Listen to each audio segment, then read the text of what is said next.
প্রিয় বন্ধুগণ, আমরা দেখতে পাচ্ছি বর্তমান অন্তর্বর্তীকালীন সরকার লেখাপড়ার নামে আমাদের স্কুল কলেজে ধর্মীয় শিক্ষকের পরিবর্তে গান বাজনা শিক্ষা দিয়ে আমাদের সন্তানদেরকে বিপদগামী করতে চাই।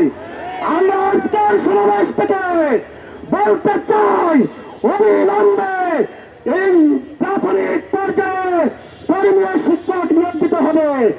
আর যদি আজকের পরে এই দাবি বাস্তবায়ন না হয়, আগামী দিনে খিলাফত মজলিস যে কর্মসূচি গ্রহণ করবে, সেই কর্মসূচিতে ঢাকাবাসীকে আহ্বান করবো, আপনারা সবাই শরীক থাকবেন।